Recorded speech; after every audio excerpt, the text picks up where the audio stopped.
school, have you? Not bad. All right. Hey, you two. Your dad's had to go into town after a job. And Mr. Braithwaite's had to take Mrs. Braithwaite down to the village. Only she told me to tell you two to keep out of mischief. Message received and understood, is it? Message received and understood, sir. And if you want something to keep you out of mischief, you can give me a hand. What doing, Harry?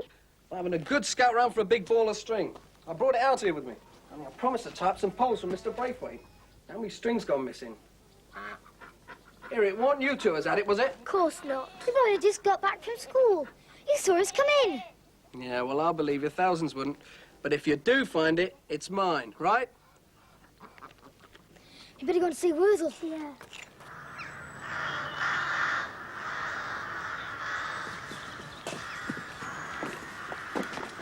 He's gone off on his travels again. We better go and look for him. He could be anywhere. Look, I'm going to play in the barn till Mrs. Braithwaite gets back. Wait for me.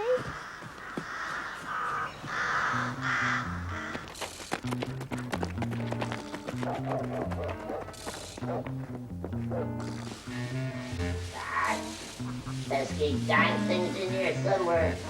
I know dang what it is. God, dang that I don't reckon I'll manage without it if that pesky old thing don't turn up soon. Rotten old nuisance is no mistake. I'm better off without it. Mr. Gummidge! Worzel! You can sulk as much as you want, but we know you're up there. I ain't talking to you pesky kids. So you got no call to come bothering around me. We haven't done anything wrong. That's half your trouble not doing anything. I've been looking for you three all the afternoon. We aren't three, we're two. And anyway, we had to go to school. Term started. Oh, you never told me nothing about going to school. You ought to known I would have needed you. Thought that was obvious. We don't know anything's wrong unless you tell us, Mr. Gummidge. Oh, all right then. Come on up.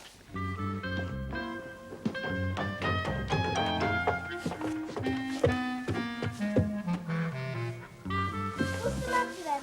I'll tell you what's the matter. I come up here to get a bit of new straw to put me left leg on account of a bit of damp and field mice and the old stuff in. And all of a sudden, my right arm drops off. I can't find it anywhere. Have a look. I've searched everywhere I can't find it. But, oh. You were sitting on it. Your hand's got heavy string in it. Well, of course it has. You can't stuff a leg without some string to tie it off with, can you? Harry's been looking for it everywhere. He's very cross. Yeah, wait till he loses his arm. Then he'd really have something to complain about. Especially if there's no one there to help him look for it. Go on, help me. Put it in there and help me. That's it, in there. Push the stick up. Didn't you ever have to go to school, Mr. Gummidge? Never had no need to, young woman. That was because I had this very clever head once, but taught me all manner of things. Where did you get it from, Mr. Gummidge? Well, for a Christmas present I got given by the Crow Man. That head was always hanging around schools, that head were, picking up all kinds of facts. Could it do mathematics? Well, expect it could, if I knew what mathematics was. You know, adding things up and taking them away. Oh, I could do that all right. 2 sheep and 3 sheep is 5 sheep. Oh, fantastic. 4 taties and 5 taties is 8 taties. How's that? Near enough. Could it do tables? Well, to be strictly honest, we're never much good on tables, nor on chairs. Matter of fact, it weren't much good adding up any kind of furniture. 3 tables and 5 tables I've tried adding up. But I keep coming up with the answers of wardrobe. So I'll give up on furniture with it. But with sheep and taties, it were red hot. What happened to it? I lost it. No, I tell a liar. I hid it. I hid that head somewhere safe. I didn't want to lose it, see, on account of it being so pesky clever. Matter of fact, it was that head itself that thought of its own hiding place. Trouble was, I've never had another head since that was clever enough to find it. Well, maybe if you went to school like us, Mr. Gummidge, you'll be just as clever. How many times do I have to dang well tell a young woman I don't need to go to school? Not with a clever head like I got it in a way. Well, what good is it to you if you don't know where it is? Come along, children. Tea is ready. We've got to go now, Mr. Gummidge, but we'll look for you tomorrow. And we'll take this. Yeah, but maybe you'll find me, maybe you won't. That depends on whether I chooses to see you 3. We're 2, not 3. Go on, Sue. Let's find out what's for tea. Okay. Proper smarty pants that lad thinks he is. Wait till I find my clever head. I'll teach him a thing or three. Dang me if I don't. Hey, you two! You better watch your step today. I shall be keeping an eye on you. How do you mean, Dad? Oh, Mr. Braithwaite's managed to find me a job this afternoon, fixing some stakes on the school roof. So I'll be looking out for you. Cheerio, then. Bye, Dad. Bye. Behave yourselves.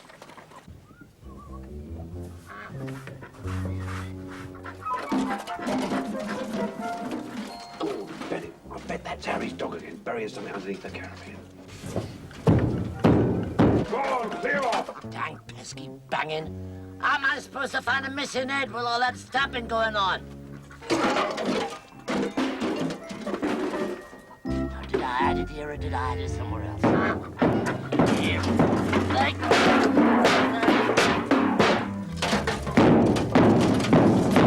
Shut up! Pest. Dang, you're deafening me, Did. Got no right to go banging about up there while respectable scarecrows is crawling about underneath. Just mess up now. Fire. You snapper, did you find your dirty old son? Did you?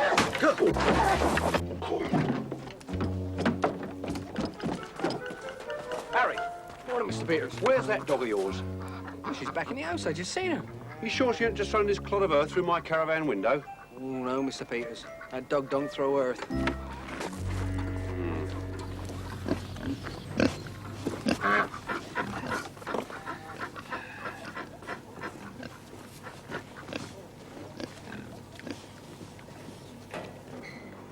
I put the pig swill down outside the pigsty, Harry. You go and give it to him when you finish here. Right on, Mr. Braithwaite. I'll just finish these. Righto. Wonder if that dang dead told me to hide it inside the pigsty. Could have done. Ah, no, it couldn't. Ah, I was too dang clever by half. Ah, it was a turnip head. But no dang well them there pigs would have ate it up. But it could have got hidden inside a bucket, though. The turnip head would fit just snug inside a bucket.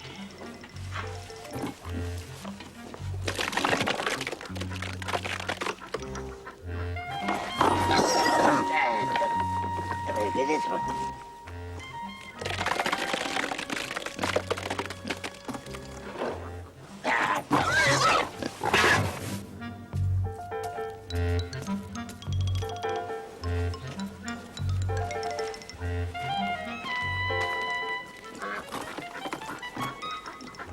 Who'd do a daft thing like that? Oh, where's me pegs? I'd lose my head if it wasn't screwed on. I know just what you mean, missus. Here, that laundry basket. That looks like the sort of place that might hide a turnip head.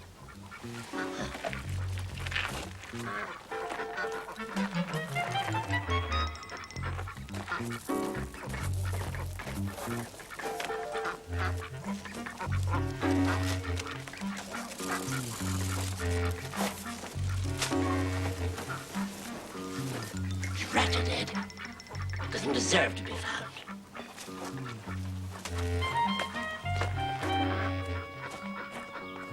Jack, come and look at this. Oh, it must be those kids. Oh, impossible, they're at school. Oh, that's it. That's school. Dang me, I'm sure in it. That Ed was so fond of learning things, he wouldn't have hidden himself anywhere else except at that school.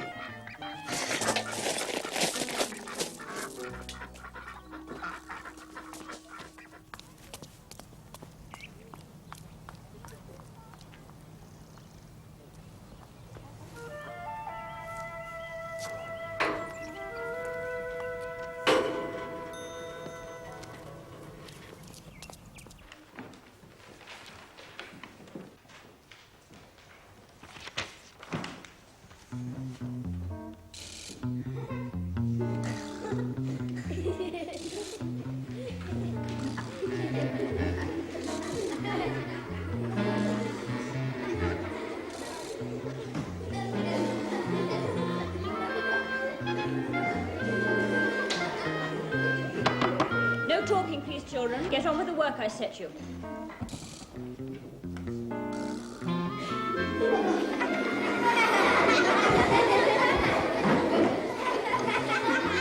No talking now, I mean it. Get on with your work.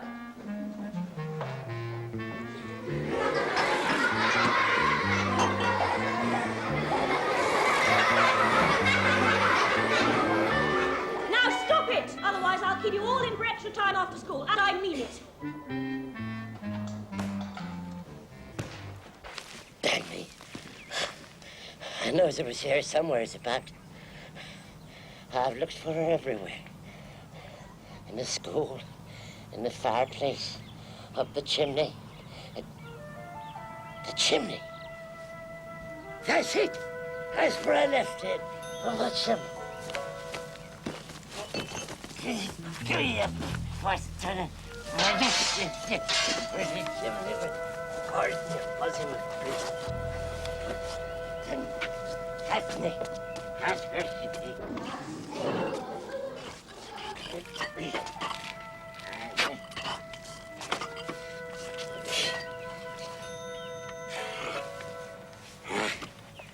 I knowed it was up here somewhere. It's about.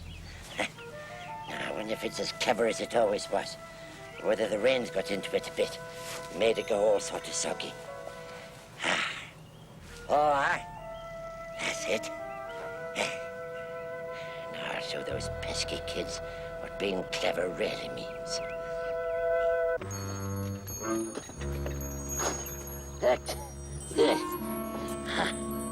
Oh, dear. Right, come on. Up we go. That'll do. I've had enough of it. I'll attend to this. Get on with your work.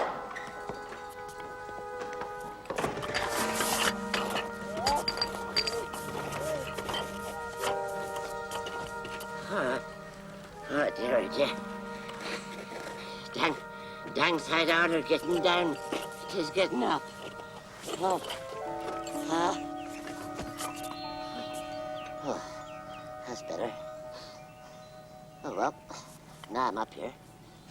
May as well try me old thinking it out. Here goes. 2 times 2 is 4, 3 times 2 is 6, 8 8 is 64, 14 times 12 is 168. Oh, Calcutta is the capital city of West Bengal, has an established population of 3,141,000. It works. It works. I say, my man, you up there? In a right-angled triangle, the square of the side of the hypotenuse is equal to the sum of the squares on the other 2 sides. All right. I say, do you hear me? You there? Tramp? Don't interrupt me now, missus. I'm trying out my new head. None of your cheek. I'll have you know I'm a member of the teaching staff at this school. I demand to know what you're doing up there. I shall also require a satisfactory answer. Well, I'll give you a satisfactory answer, missus. I'll give you as many answers as you want, provided, of course, I get a satisfactory question first off. Go on, ask me a question about history. Don't be ridiculous. The square root of 7,469 is 97. The city of Johannesburg was founded in 1866 and now has an estimated population of 655,000. Are you going to come down from there at once, or am I to send for the policeman? I'll come down, all right, missus, after you've asked me a question. Go on, ask me something historical. I shall do no such thing. Suit yourself, then I'm stopping where I am. Oh, very well. Anything to put a stop to this nonsense. In what year did Queen Elizabeth I ascend the throne? 1588. Ask me another. Good heavens. Henry V? Henry V, born 1387, came to the throne in 1413, defeated the Froggies of Radian Court in 1415, and died in 1422. Ask me another. This is absolutely unbelievable. Go on, ask me another. Try me on something else. Geography, if you like. Have in mind what it is. Geography, nuclear physics, shepherding sheep, whatever takes your fancy, missus. Name me the capital city of Australia. It's too easy, Mrs. Canberra. Ask me another. I have one now you won't answer. Where is Timbuktu? Timbuktu, Central Mali and Central Africa. Estimated population 10,000. That's not counting the scarecrows. Ask me another. This is absolutely incredible. I must inform the headmaster at once. Now, you stay there. Don't go away. I shall be back soon. Oh, you daft old besom. I ain't likely to go anywhere, am I? Not if I can't get down from off this roof, I ain't. Hello?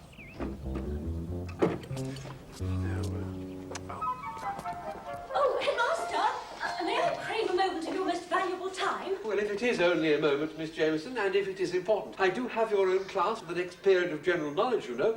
And you, I fancy, are already late for your gym class. I'm sure you'll think it important, Headmaster, when I tell you that I have discovered a genius on the school roof. Beg your pardon, Miss Jameson? A genius, Headmaster. A broken-down tramp, maybe, but a tramp who's obviously known far, far better times. He has a remarkable brain, Headmaster, and is sitting on the school roof now, even as I speak to you. Miss Jameson, I know about the man on the roof. He's no tramp. He is father of the two new pupils, John and Sue. He's replacing broken tiles. Well, then he was meant for far, far better things, Headmaster. Be he tramp or workman, it matters little. I can only repeat he has the most remarkable brain. An IQ that is simply phenomenal. Are you sure of this, Miss Jameson? He invited me to test him out, Headmaster. I bombarded him with questions of all kinds on all manner of subjects, and he answered every one. History, geography, mathematics. That man is an authority on every subject from nuclear physics to sheep shearing. Are you absolutely sure of this? I tell you, Headmaster, I've just had first-hand experience. Any question on any subject. Of course, it's not necessarily a sign of genius, you know. Mr. Peters probably has a photographic mind and unusually retentive memory. Still, if he's as good as you say... Oh, better, Headmaster. Much, much better. Ah, thank you, Miss Jameson. I'll handle this. Any question, you say? On any subject, Headmaster. Julie reminds me of swimming in the sun. I say, you there? Mr. Peters? Oh, yes, Mr. Foster. Come down, would you? Down, Mr. Foster. Yes, please, if it's not too much trouble. But I haven't finished these slates yet. Well, never mind the tiles. I have another little task for you, one rather more suited to your talents. Oh, is it electrical work? Oh, you'll see, you'll see. Oh, careful! Don't want a man of your qualifications to have a nasty accident, do we? Oh, something I can do for you, Mr. Foster? There is indeed, Mr. Peters, there is indeed. Now, just follow me.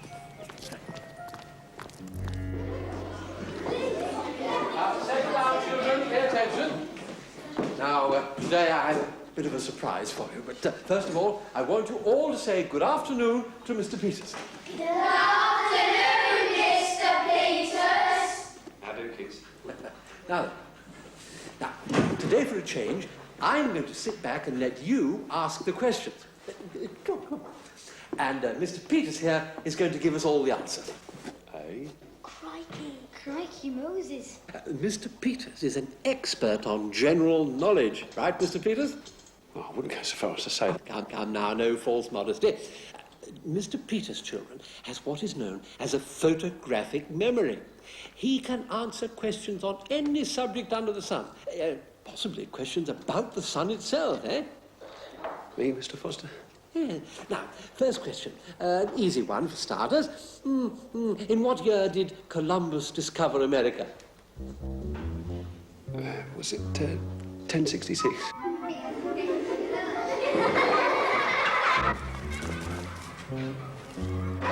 Well, very funny. Yes. Serves me right for asking such an easy one. Now, seriously this time, Mr. Peters. What are the principal exports of Thailand? Repeat the question, please. Yes, certainly, yes. What are the principal exports of Thailand?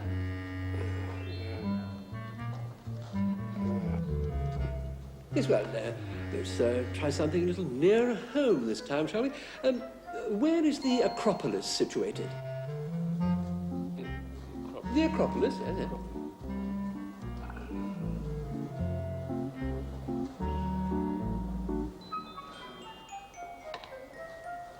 Should we rescue him? I think we'd better. I've got a question. Who won the cup final in 1953? Hold on, son. Blackpool beat Bolton Wanderers 4-3. Stanley Mortensen scored a hat-trick for Blackpool and Stanley Matthews got his first cup winner's medal.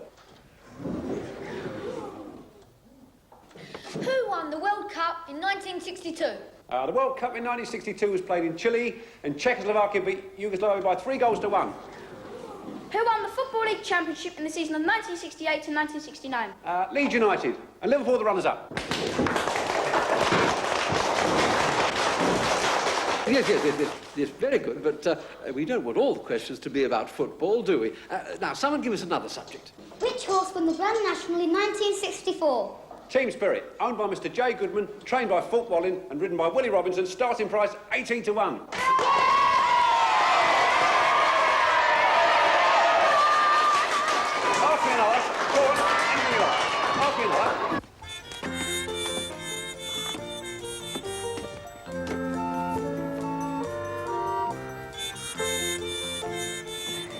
Hello, Mr. Gummidge. What happened then, Worzel? Did you find a clever head? Hello, you three kids. We didn't find it. Well, that's where you're wrong, Master Clever Clogs, because I did find it, see? And I've had it on. Did it know a lot of things? That there head, my girl, knows everything there is to be known. As a matter of fact, that there head knows a sight too much. Where is it? Id. Had to get rid of it, you see. Fair gave me an headache, it did, spouting all them facts and figures. But it couldn't give you a headache. It could only do that to itself. You not so smart, young fella, my lad. Because as it happens, it gave me an headache in my stomach. Little Robin Redbreast's head still whirling round and round. Where did you hide it this time, Mr. Gummidge? Somewhere safe. Even I don't know where. Only the head knows that. But I ain't going looking for it never again. As far as I'm concerned, wherever it's hid, it's stopping it. Harry, Yes, Mr. Braithwaite? how many gallons of milk have we had so far this week? Let me see now. We had 92 gallons on Sunday, 90 gallons on Monday, 95 yesterday, and 87 today. And what's that in total? Well, 364 gallons. 364 gallons. Oh, what's that in litres?